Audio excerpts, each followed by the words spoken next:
Selamat pagi, kita bersama lagi dalam Ruang Bicara yang dibawakan kepada anda tentunya di Bernama TV, dan hari ini kita memilih satu lagi topik yang cukup penting sebenarnya, dan kita akan sembang-sembang berkaitan dengan topik ini bersama dengan seorang tetamu yang cukup istimewa yang sudah pun berada di studio Ruang Bicara ini bersama dengan saya. Baiklah, topik yang menjadi pilihan kami di Ruang Bicara hari ini ialah cukai ke arah Malaysia lebih makmur. Dan tetamu yang sudah pun bersiap sedia bersama dengan saya, kita ingin mengucapkan selamat datang buat pertama kalinya, dan juga jutaan terima kasih kepada yang berbahagia Encik Bacho Abdul Karim, iaitu pengarah cawangan Kuala Lumpur Bandar, Lembaga Hasil Dalam Negeri Malaysia. Jadi Tuan Bacho, apa khabar? Baik, Alhamdulillah. Ini pertama kali ya? Kali pertama.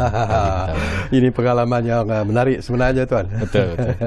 Baik, kita berkongsi sesuatu yang cukup penting dan menarik sebenarnya, dan mungkin juga saya suka topik yang dipilih, cukai ke arah Malaysia lebih makmur. Itu apa sebenarnya yang ingin digambarkan oleh Lembaga Hasil Dalam Negeri bila kita bercakap tentang cukai ke arah Malaysia lebih makmur ini, Tuan? Okey, pertama sekali saya ingin mengucapkan terima kasih kepada Tuan Sarkawi, dan mungkin tidak terlambat juga untuk saya ingin mengucapkan Selamat Hari Kebangsaan kali yang ke-65 kepada para pendengar dan semua rakyat Malaysia di luar sana. Ya. Bila kita bercakap tentang cukai ke arah Malaysia lebih makmur, kita perlu faham dahulu apakah yang dimaksudkan cukai. Kemudian kita kena faham juga apa yang dimaksudkan makmur.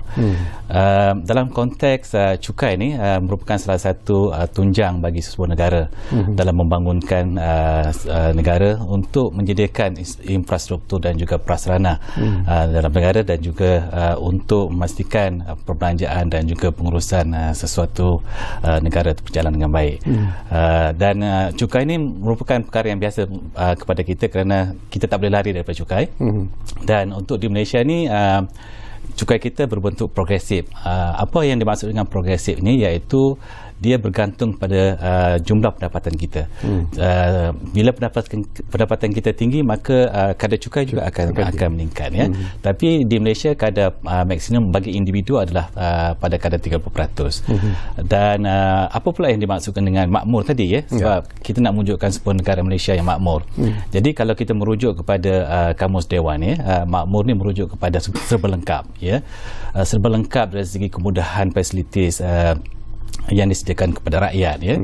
Tapi untuk menyediakan fasiliti yang lengkap ni, kita perlu mempunyai dana yang cukup. So dana yang cukup ni datangnya daripada mana? Sudah pastinya daripada cukai. So itulah yang perlu kita bincangkan pada malam ni, peranan pembayar cukai ataupun rakyat dalam membantu kerajaan menyediakan dana yang cukup untuk tujuan pembangunan negara. Sesuatu yang penting dan menarik juga sebenarnya, Tuan. Bila Tuan sebut tentang peranan yang harus dimainkan oleh pembayar cukai dalam ke arah memakmurkan negara.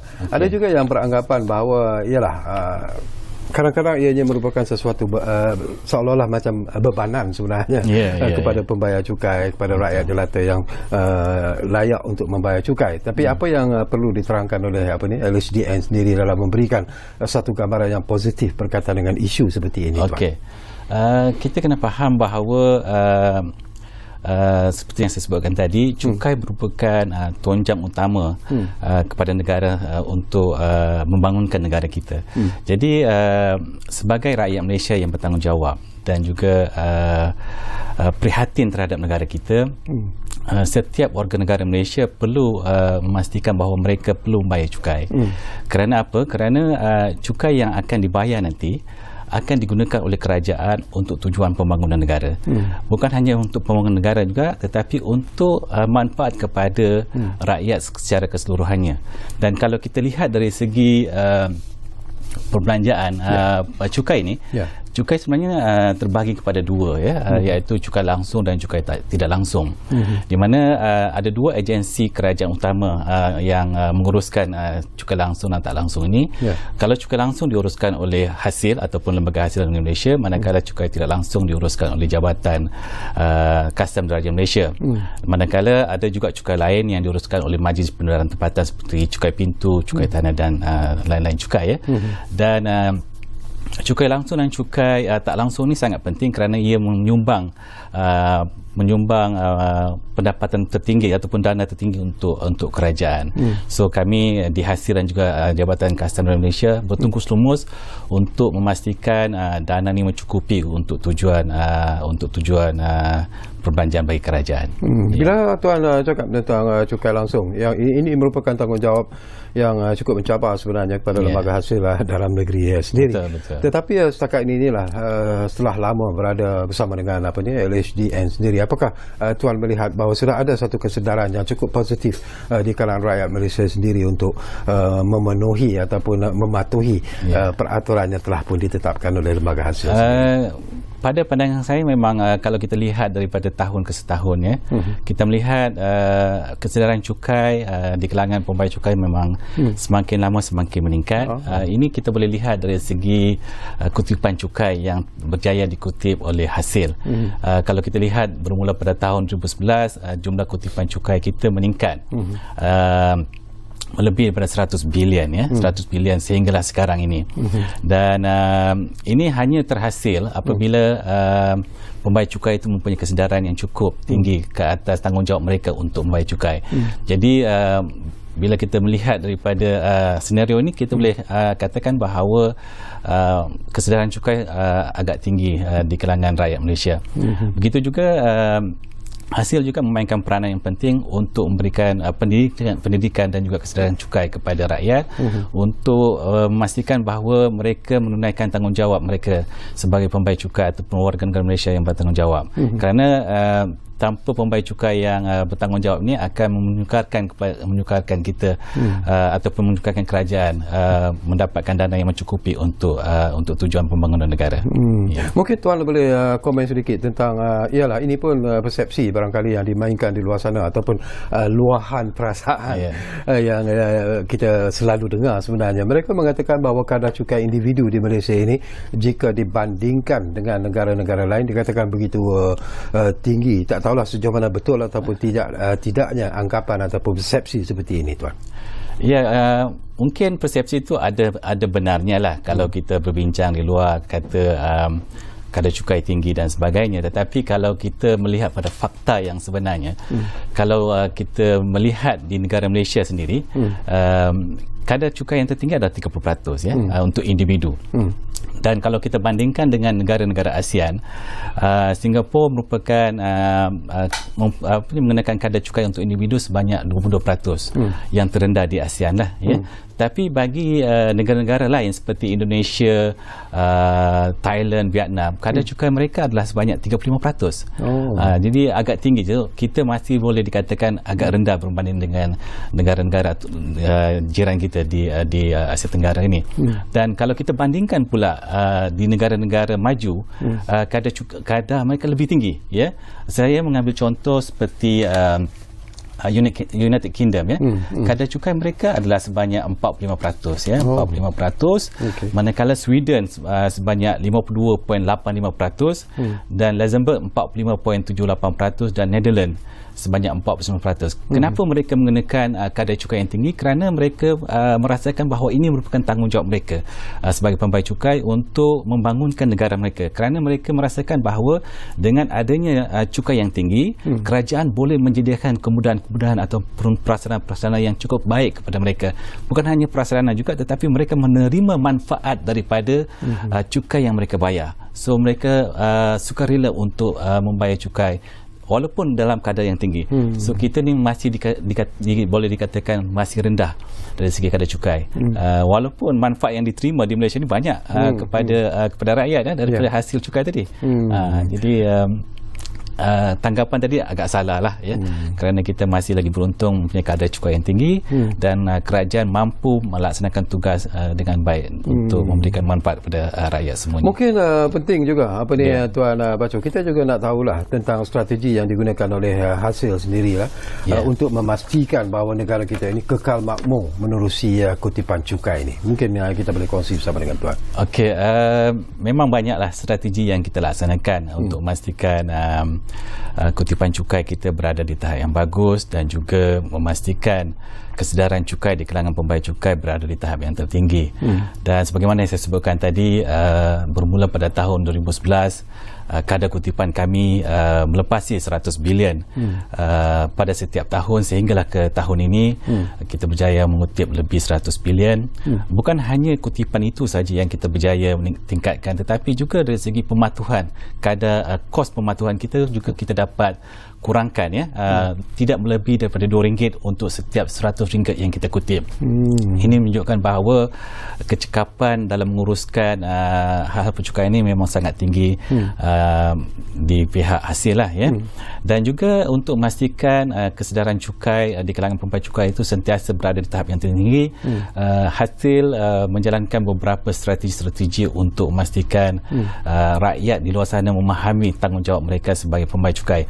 Antara strategi yang dilaksanakan oleh pihak kami antaranya adalah yang pertama, memudahkan urusan pembayar cukai dengan menjadikan pelbagai perkhidmatan yang boleh dicapai secara dalam talian ataupun digital di bawah satu inisiatif yang kita sebutkan sebagai Go Digital for Future Services. Dalam perkhidmatan dalam talian ini boleh dicapai melalui MyTax, ya. Yang mana dengan menggunakan aplikasi MyTax ini, pembayar cukai boleh melihat transaksi mereka,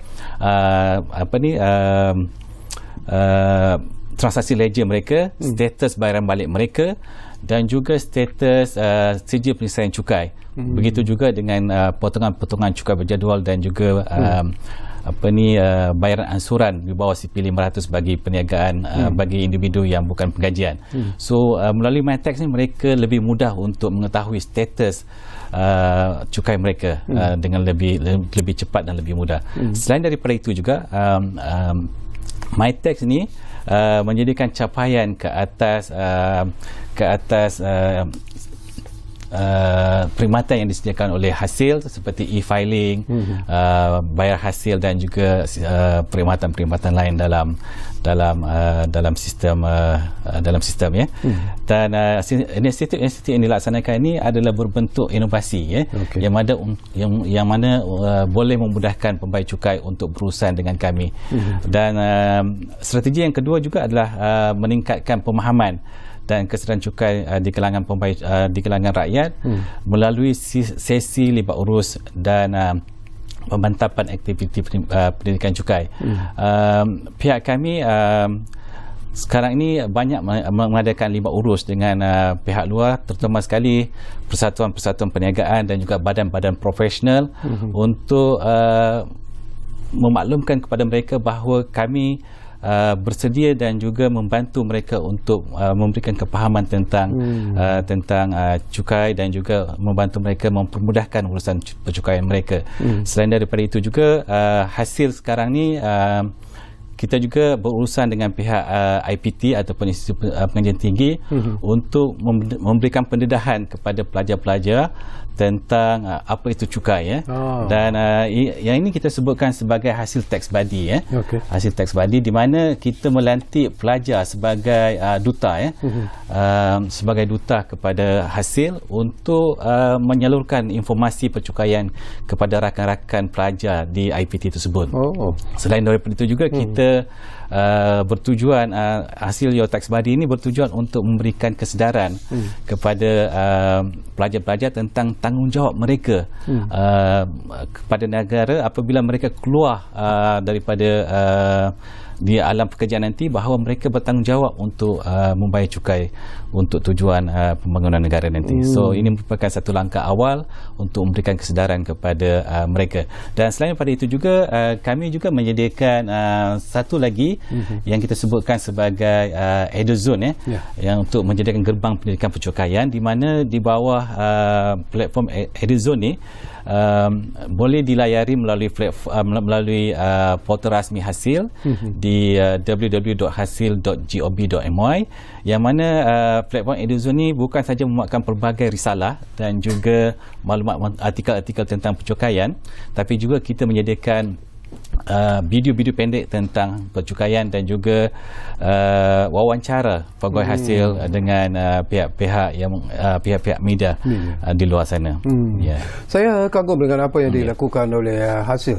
Tetapi ialah untuk menghilangkan satu tanggapan bahawa cukai itu merupakan satu beban sebenarnya kepada pembayar cukai, kepada individu yang mungkin telah pun dilayakkan untuk membayar cukai.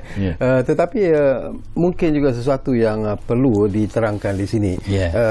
Untuk membayar cukai itu sendiri harus ada apa yang dipanggil sebagai secara sukarela itu. Betul.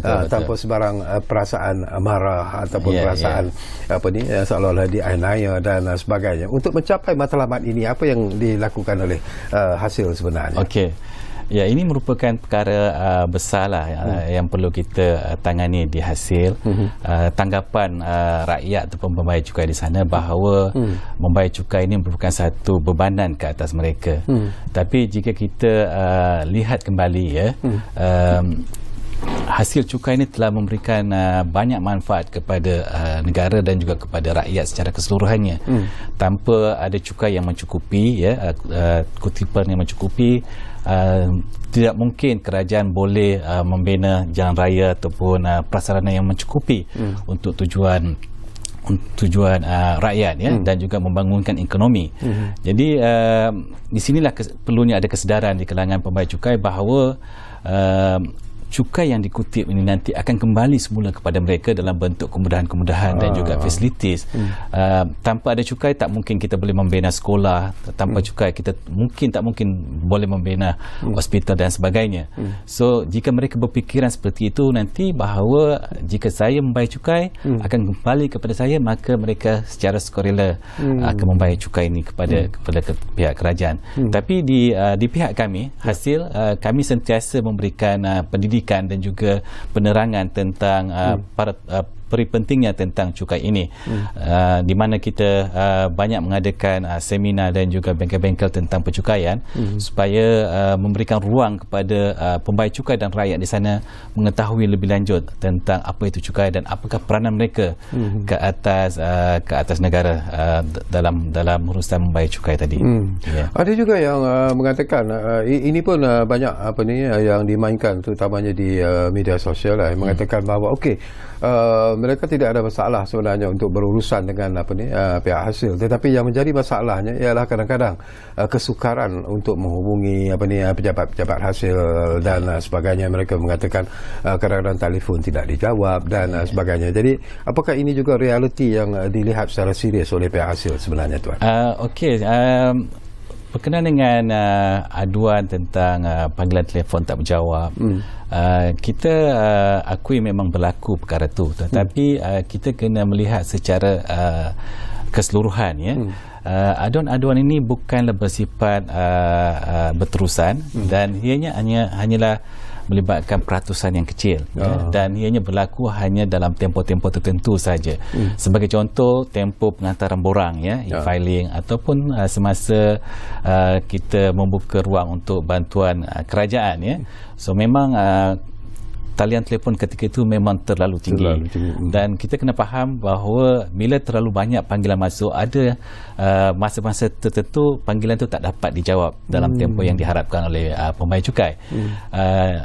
Tetapi saya memberikan jaminan bahawa kami di hasil akan sentiasa memberikan perkhidmatan yang terbaik kepada pembayar cukai, sama ada dari segi layan telefon ataupun semasa pembayar cukai berada di kaunter.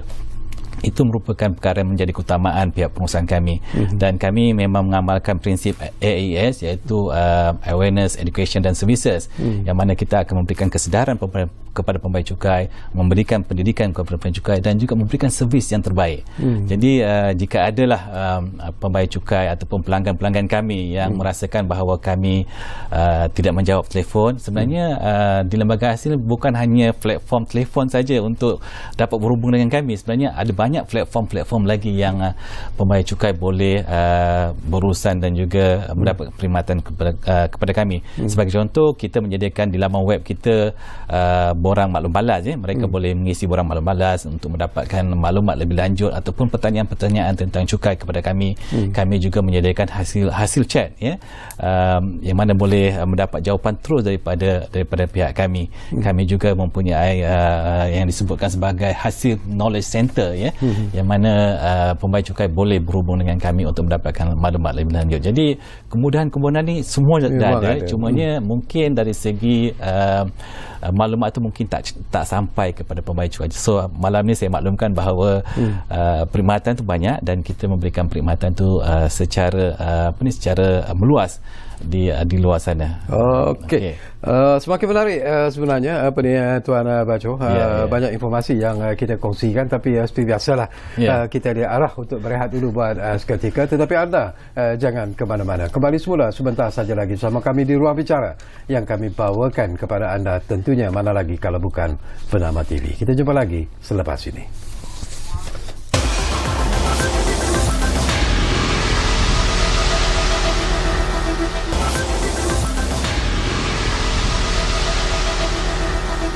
Baiklah, kita kembali semula ke Ruang Bicara ini. Masih lagi bercakap tentang isu yang saya kira cukup penting sebenarnya, iaitu cukai ke arah Malaysia lebih makmur, dan tentunya lah kita masih lagi bersama dengan tetamu yang cukup istimewa yang berada bersama saya di studio, iaitu Tuan Baco Abdul Karim yang merupakan pengarah di cawangan Kuala Lumpur Bandar, Lembaga Hasil Dalam Negeri Malaysia. Baiklah, ini juga saya ingin dapatkan pandangan secara ikhlas daripada Tuan Baco sendirilah. Kita tahu 2 tahun kita menghadapi pandemik COVID-19 dan kita juga menghadapi situasi ekonomi yang tidak menentu, yang begitu mencabar sebenarnya. Apakah hasil melihat bahawa ini juga sebenarnya memberi kesan ataupun impak kepada kutipan cukai hasil pada tahun ini ataupun tahun lalu? Tak tahulah pandangan daripada Tuan. Okey. Terima kasih atas soalan tu. Dalam tempoh pandemik bermula pada tahun 2020 memang kita menghadapi banyak cabaran, bukan hanya cabaran dari segi mengutip cukai, tetapi dari segi cara kita bekerja juga perlu kita ubah dan sebagainya. Dan pada ketika itu kebanyakan pegawai kita bekerja daripada rumah, kerana tidak dibenarkan untuk berada di pejabat. Tapi sebagai sebuah agensi kerajaan yang prihatin kepada rakyat, kita akur dengan arahan kerajaan supaya memastikan urusan cukai ini berada di tahap yang terbaik, dan juga memastikan bantuan-bantuan kerajaan dapat disalurkan kepada rakyat yang terjejas. So ramai pegawai kita yang turun ke pejabat untuk memastikan bantuan-bantuan ini dapat disalurkan dengan sebaik mungkin. So sudah pastinya dalam tempoh pandemik ini memang banyak syarikat-syarikat ataupun pembayar cukai yang terjejas secara langsung dari segi cukai mereka, dan kita di hasil juga dan juga di pihak kerajaan telah memberikan banyak kelonggaran dalam tempoh pandemik untuk pembayar cukai yang terjejas untuk menangguhkan bayaran cukai mereka dan juga menangguhkan pembukaan borang kepada hasil bagi tujuan meringankan bebanan mereka tadi. Dan walau bagaimanapun dari segi kutipan cukai, walaupun agak rendah berbanding dengan tahun sebelumnya, tetapi kita dapati bahawa apa yang disasarkan oleh pihak kerajaan kita masih mampu capai pada tahun-tahun pandemik tersebut. Jadi dari segi dana kepada kerajaan tu masih lagi boleh ditampung untuk membantu rakyat secara keseluruhannya. Dan ini memberikan satu impak yang cukup bagus kepada pihak kerajaan, kerana dengan adanya kutipan cukai yang dikutip tadi dapat membantu rakyat yang terjejas. Kalau saya boleh sebutkan di sini beberapa bantuan-bantuan yang telah disediakan oleh pihak kerajaan sepanjang tempoh COVID-19 atau sepanjang tempoh pandemik. Dalam tempoh pandemik tersebut, kita ataupun pihak kerajaan telah menyediakan program bantuan prihatin nasional, yang ini melibatkan peruntukan berbilion kepada rakyat. Begitu juga kita menyediakan geran khas prihatin kepada peniaga-peniaga kecil untuk memulakan perniagaan mereka. Begitu juga kita menyediakan pakej bantuan perlindungan ekonomi dan rakyat Malaysia atau PERMAI. Yang ini semua bertujuan untuk meringankan beban para peniaga untuk meneruskan perniagaan mereka dalam tempoh pandemik begitu juga kita menyediakan bantuan perhatian rakyat BPR kepada golongan B40 dan juga golongan B20 yang mana terjejas secara langsung, yang mana mereka tidak mempunyai pendapatan. So sebagai langkah untuk meringankan beban rakyat tersebut, pihak kerajaan telah menyalurkan ataupun menyediakan program-program seperti ini bagi meringankan beban mereka. Begitu juga kita ada menyediakan program jaringan prihatin.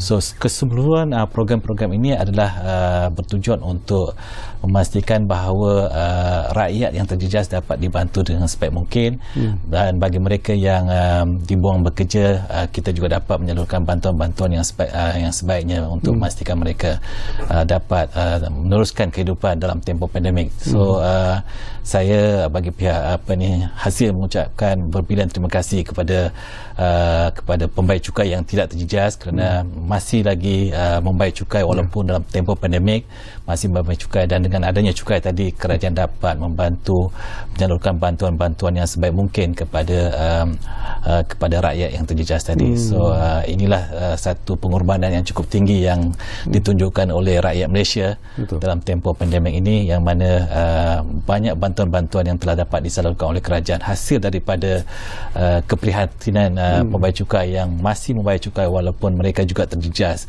tapi masih juga membayar cukai kepada kerajaan. Saya juga nak berkongsi pengalaman Tuan Bacu sendirilah selaku pengarah di cawangan Kuala Lumpur Bandar. Kuala Lumpur Bandar sendiri, apa masalah ketika itu Tuan? Bagaimana hasil sendiri melihat apakah ianya antara bandar yang mungkin menerima impak yang cukup serius disebabkan oleh pandemik, situasi ekonomi yang tidak menentu dan sebagainya Tuan? Betul. Jadi saya rasa bukan hanya di cawangan Kuala Lumpur Bandar saja yang terjejas.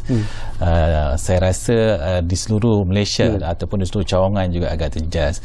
Kerana bila berlaku pandemik, banyak aktiviti-aktiviti ekonomi yang terjejas sebagai contoh, kalau saya di cawangan Kuala Lumpur Bandar, fail-fail kami ni banyak yang melibatkan hotel hotel. Jadi kalau kita tahu di sepanjang pandemik banyak hotel yang tutup yang tutup, dan juga pihak kerajaan telah memberikan satu insentif kepada pihak hotel untuk tak perlu mengumumkan borang dan juga tak perlu bayar cukai dalam tempoh tertentu Jadi ini sudah pastinya akan menjejaskan kutipan cukai di cawangan saya. Betul. Tapi pada masa yang sama juga di cawangan saya mengendalikan fail-fail yang melibatkan fail-fail perkhidmatan seperti pharmaceutical dan juga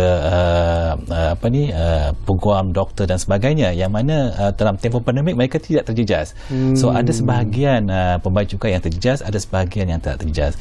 Tetapi sudah pastinya bila ada yang terjejas, kutipan kami agak rendah, tetapi secara keseluruhannya kutipan cukai masih lagi mencapai sasaran ditetapkan oleh pihak kerajaan. Itu yang pastinya lah. Menarik. Dari jangkaan Tuan sendirilah, kalau kita lihat daripada situasi yang berlaku ketika ini, kita masih lagi sebenarnya dalam usaha untuk mencapai apa yang disebut sebagai recovery period itu sendiri. Berapa lama agaknya mungkin hasil sendiri melihat bahawa untuk kembali semula seperti apa yang kita capai sebelum ini, kehidupan rakyat akan kembali normal dan sebagainya, pekerjaan juga, mereka yang bekerja juga mungkin akan dapat bekerja seperti biasa dan sebagainya. Berapa lama agaknya akan masa yang dijangkakan oleh hasil sendiri untuk mencapai matlamat itu? Ini soalan ni agak susah untuk saya jawab. Tetapi apa yang saya boleh katakan, kalau kita lihat laporan-laporan yang dikeluarkan oleh Bank Negara ataupun daripada Kementerian Kewangan, kita mendapati bahawa kadar pengangguran semakin berkurangan dan peluang-peluang pekerjaan semakin meningkat. Begitu juga dijangkakan bahawa GDP kita akan berada di tahap yang terbaik, positif, dan ini merupakan satu petunjuk bahawa kita berada di landasan yang betul. Dan jika kita lihat dari segi kutipan cukai pula pada tahun ini, pihak kerajaan ataupun pihak MOF telah membuat satu sasaran kepada hasil untuk satu jumlah kutipan yang perlu dikutip. Pada tahun ini kami diberikan satu sasaran sebanyak 160 bilion untuk dikutip, dan insya-Allah dari segi kutipan tu kita mungkin mampu untuk kutip berdasarkan kepada prestasi semasa yang ada sekarang ini. Jadi ini merupakan satu petunjuk bahawa ekonomi semakin baik, dan juga kita berada dalam proses recovery sekarang ni. Jadi saya menjangkakan berdasarkan kepada maklumat data yang ada ni, tahun ini kita akan kembali seperti sebelum ni.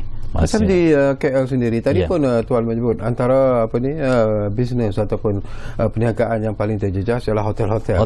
Terpaksa banyak hotel ditutup, banyak hotel yang terpaksa dijual dan sebagainya. Jadi apakah Tuan melihat bahawa selepas sekarang ini recovery period itu sudah pun bermula sebenarnya, tourism industry sudah mula berkembang, dibuka dengan begitu pintu sempadan juga telah dibuka dan sebagainya. Tadi apakah Tuan menjangkakan mungkin hotel-hotel yang ditutup sebelum ini mungkin akan dibuka semula, dan itu pastinya akan memberi satu kutipan hasil yang lebih baik kepada cawangan Kuala Lumpur Bandar.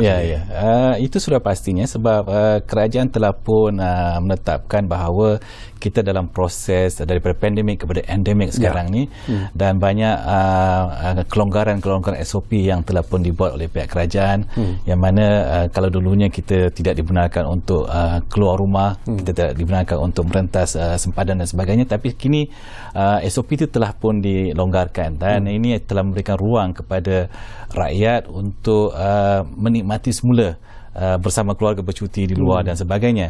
Selain daripada itu juga kerajaan telah memberikan satu insentif khas kepada mereka, mana-mana pembayar cukai yang pergi bercuti, mereka boleh menuntut potongan sebanyak RM1,000, potongan untuk tuntutan perbelanjaan penginapan di hotel tadi, sebagai insentif untuk mereka kembali menghidupkan semula tourism tadi, jadi sudah pastinya kalau kita lihat sekarang ni di Kuala Lumpur, memang kalau saya lihat di cawangan saya, memang industri perhotelan ni hidup kembali, dan tempahan-tempahan pun makin banyak. Jadi ini satu petunjuk yang sangat baiklah dan positif kepada kita, bahawa kita akan kembali normal seperti yang dulu. Baik, kita tumpukan semula perhatian kepada topik yang kita bincangkan ini. Saya tahu ialah hasil menghadapi banyak cabaran sebenarnya lah, terutamanya di kalangan rakyat yang mungkin masih lagi tidak memahami tentang tugas ataupun tanggungjawab mereka untuk membayar cukai itu sendiri. Jadi pandangan Tuan sendirilah, dari segi aspek pematuhan cukai, membayar cukai itu, apakah Tuan melihat bahawa ianya masih lagi perlu diberi perhatian yang serius oleh semua pihak? Terima kasih. Isu tentang pematuhan cukai ini bukan hanya berlaku di Malaysia lah, ianya merupakan satu masalah global. Di seluruh dunia pun isu pematuhan cukai ini berlaku. Cumanya sama ada pematuhan cukai ini serius ataupun tidak, dan di Malaysia sendiri kita menghadapi masalah tentang pematuhan cukai, dan bila kita sebut tentang pematuhan cukai, dia akan merujuk kepada tanggungjawab pembayar cukai untuk mengumumkan borang.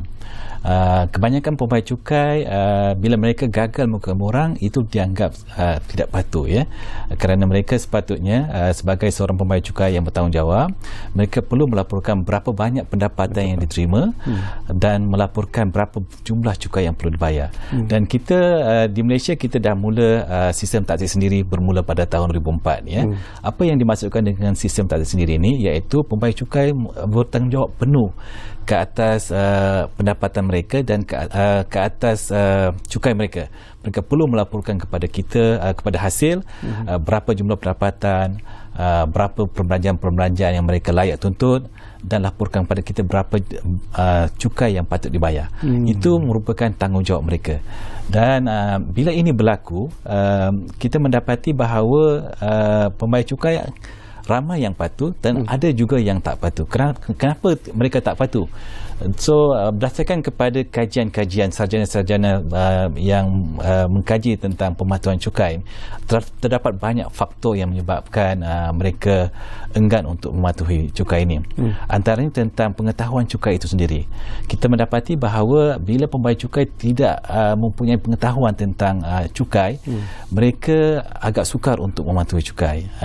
Walaupun mereka mengukuhkan borang, walaupun mereka mengukuhkan borang, melaporkan pendapatan, tetapi apa yang mereka laporkan itu salah.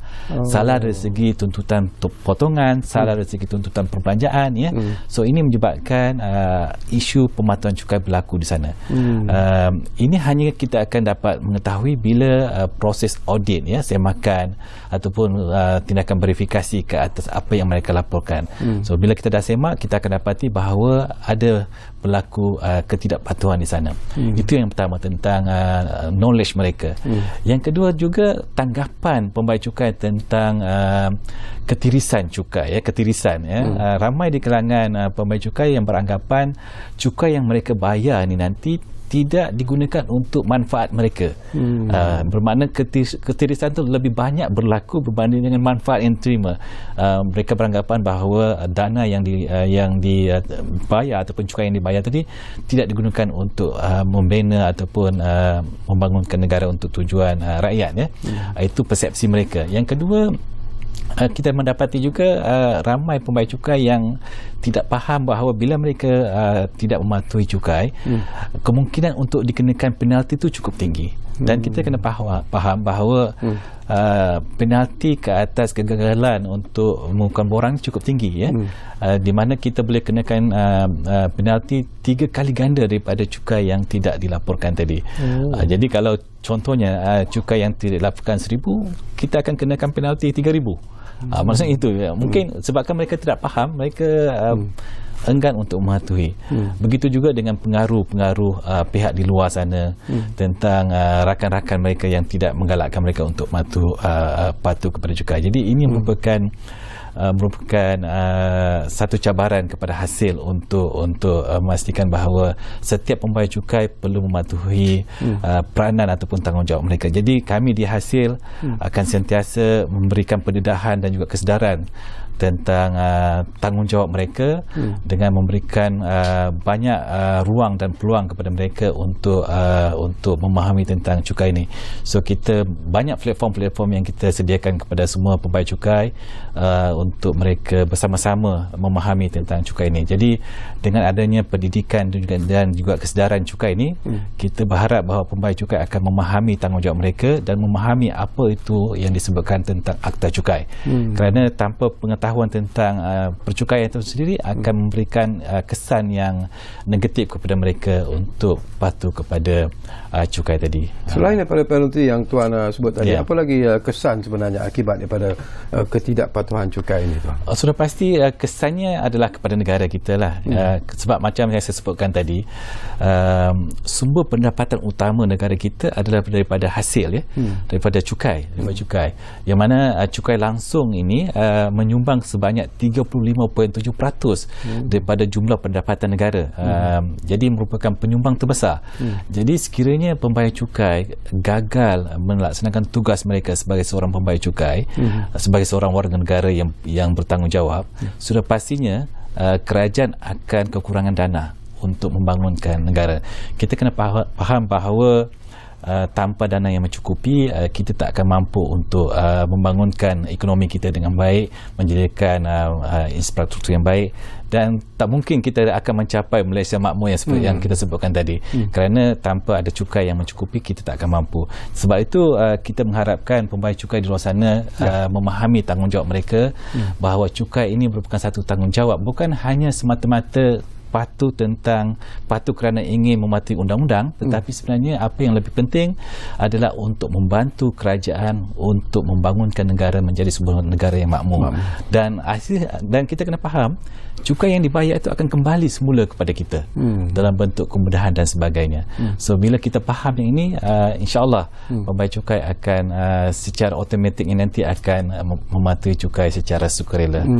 Itu yang paling penting. Okey, kita akan berehat rehat sekali lagi sebenarnya tuan, dan kembali nanti mungkin tak banyak lagi masa yang tinggal, tapi mungkin ada lagi persoalan-persoalan yang sempat saya kongsikan bersama dengan tetamu kita, iaitu Tuan Bacho Abdul Karim, pengarah cawangan Kuala Lumpur Bandar di Lembaga Hasil Dalam Negeri Malaysia. Kita masih lagi bercakap tentang cukai ke arah Malaysia lebih makmur. Kita jumpa lagi selepas ini.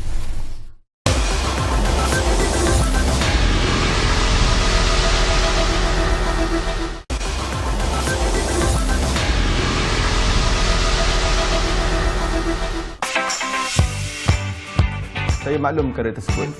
Kita bayar cukai daripada wang yang kita dapat. Bukan ikut kejaya. Selagi pendapatan belum layak, tidak perlu bayar cukai. Laman web dia senang nak ingat. mytax.hasil.gov.my. Tak payah keluar rumah. Jangan tanggung, buat sikit-sikit. Walaupun sedikit saja kita membayar cukai, ini tetap menjadi sumbangan kepada negara kita. Baiklah, kita hampir-hampir di penghujung sebenarnya, tapi ada lagi persoalan yang juga perlu diwawarkan kepada anda. Tadi pun Tuan Bacho ada sentuh tentang akibat daripada ketidakpatuhan cukai ini. Ya, betul. Tetapi sebenarnya ada lagi tindakan-tindakan yang mungkin akan dilakukan oleh hasil jika perlulah kepada mereka yang mungkin dianggap sebagai enggan untuk mematuhi peraturan yang telah pun ditetapkan tentang membayar cukai ini. Apa lagi? Betul. Sebenarnya di bawah Akta Cukai Pendapatan, kita mempunyai banyak section-section yang berkaitan untuk memastikan pembayar cukai yang enggan untuk melaksanakan tanggungjawab mereka, untuk kita ambil tindakan yang sewajarnya.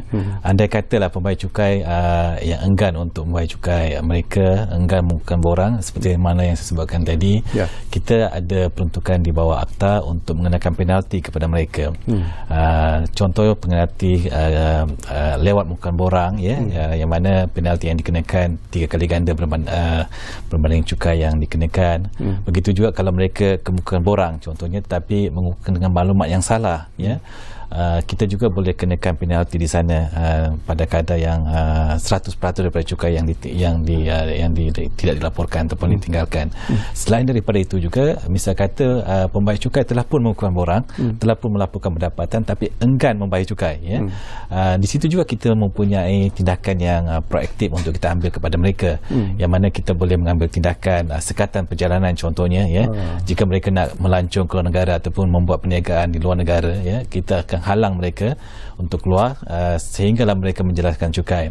So dalam keadaan tersebut, pembayar cukai perlu berhati-hati kerana kita khawatir kalau mereka ingin keluar negara tiba-tiba dihalang tadi akan menyebabkan mereka sukar untuk menjelaskan cukai pada ketika itu, Begitu juga kita mempunyai tindakan-tindakan lain.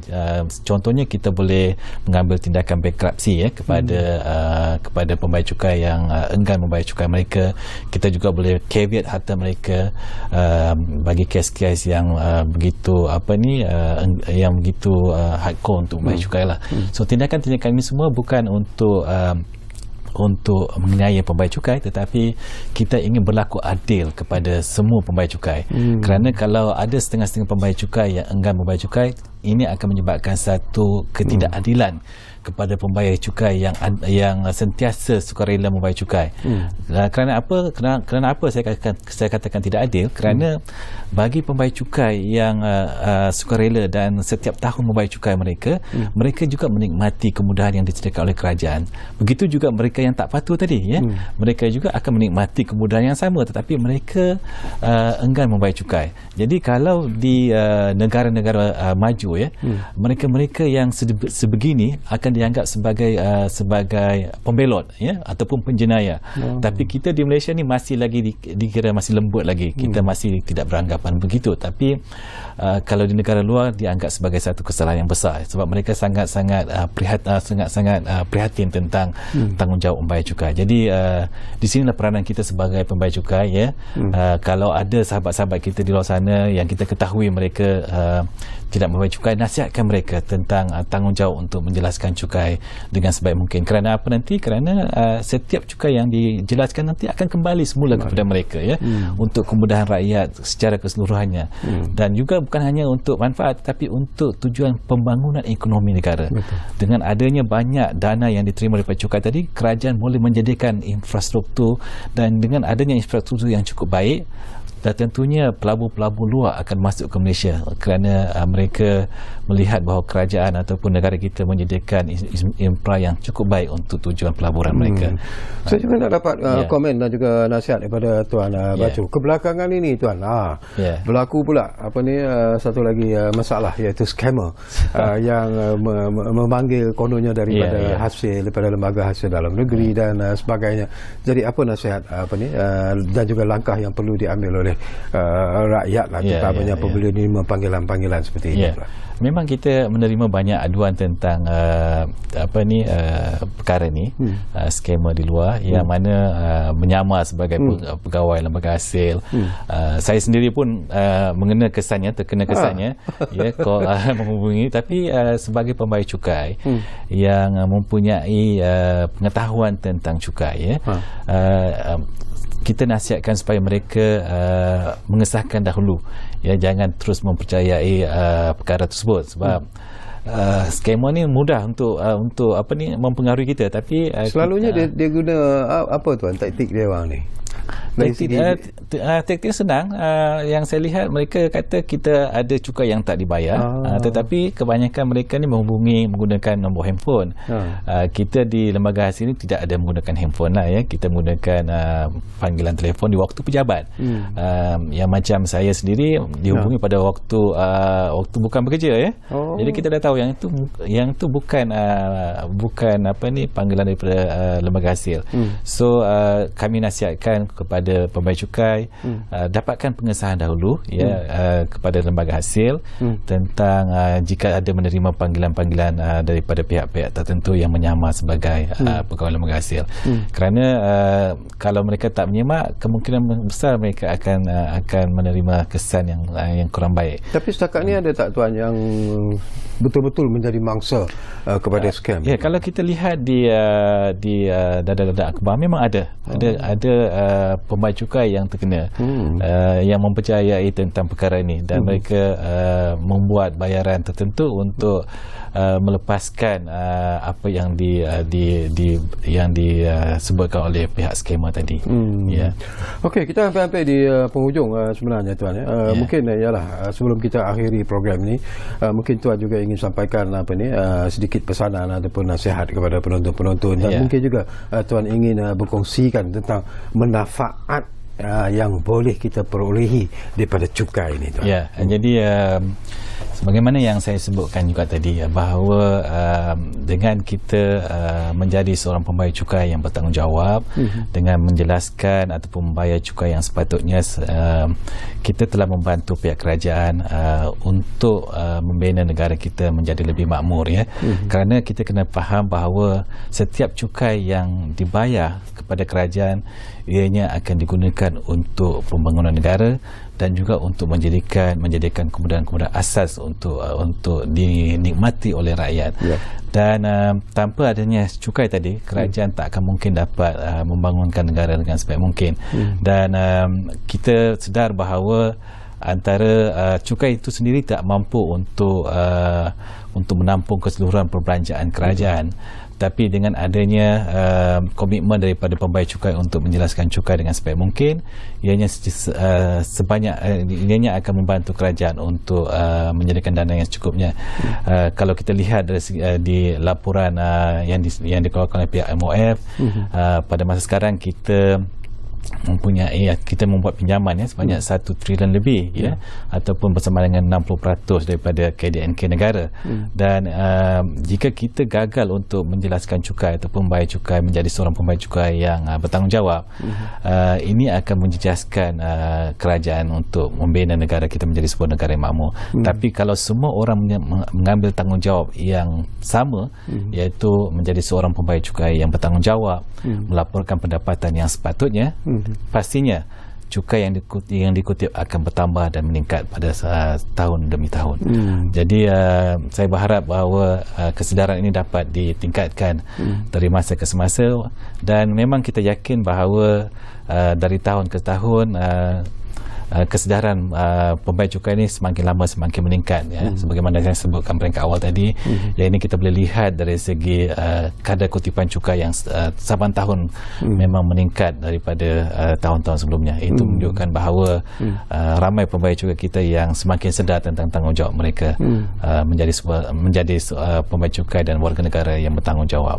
Sebelum berpisah, kita ada seminit dua lagi. Tapi saya juga nak tanya soalan inilah. Tuan sebut tentang memberi kesedaran kepada pembayar cukai itu sendiri.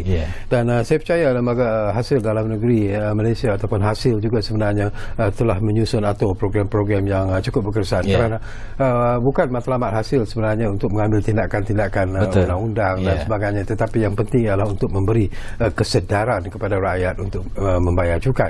Jadi apa lagi yang akan dilakukan, yang terus dilakukan oleh hasil dalam memberi kesedaran kepada rakyat? Memang kita mengambil pendekatan AES yang saya sebutkan tadi, iaitu awareness, education dan juga services. Ini merupakan satu pendekatan yang kita berikan jaminan kepada pembayar cukai bahawa kami di hasil bukanlah ingin mengambil tindakan penguasaan kepada mereka, tapi kita lebih kepada memberikan kesedaran, kesedaran dan juga pendidikan dan juga perkhidmatan kepada mereka. Sebab kita yakin dengan adanya pendidikan yang baik, kesedaran percukaian kepada pembayar cukai akan memberikan kesan yang positif kepada pembayar cukai untuk patuh secara sukarela tentang tanggungjawab mereka kepada percukaian. So memang di hasil kita banyak program-program dan juga seminar-seminar yang kita adakan untuk tujuan memberikan pendedahan kepada pembayar cukai dan juga rakyat di sana tentang apa itu cukai, dan juga banyak bengkel-bengkel yang kita adakan. Dan pada masa akan datang kita akan ada bajet dan kita akan ada seminar, seminar tahunan untuk memperjelaskan perubahan-perubahan akta kepada semua pembayar cukai di luar sana untuk tujuan mereka lebih faham tentang itu, tentang tanggungjawab mereka. Dan ini bukan hanya dilakukan di Kuala Lumpur saja, tapi program-program pendidikan ini berlaku di seluruh cawangan di seluruh Malaysia. Dan juga kita mengadakan banyak program-program yang berbentuk CSR, kerana kita kena faham bahawa dengan adanya program CSR kita juga dapat menyampaikan maklumat tentang cukai kepada mereka-mereka yang terlibat dalam CSR yang kita adakan tadi. Baik, terima kasih banyak-banyak kepada Tuan Bacu Abdul Karim kerana sudi bersama kami di ruang bicara ini.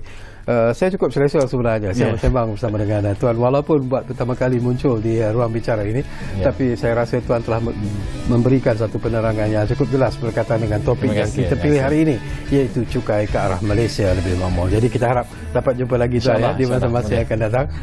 Terima kasih kepada anda yang menumpukan perhatian bersama kami di ruang bicara ini, dan jangan lupa ruang bicara akan terus berbicara bersama anda dari masa ke semasa. Kita jumpa lagi. Setiap pendapatan haruslah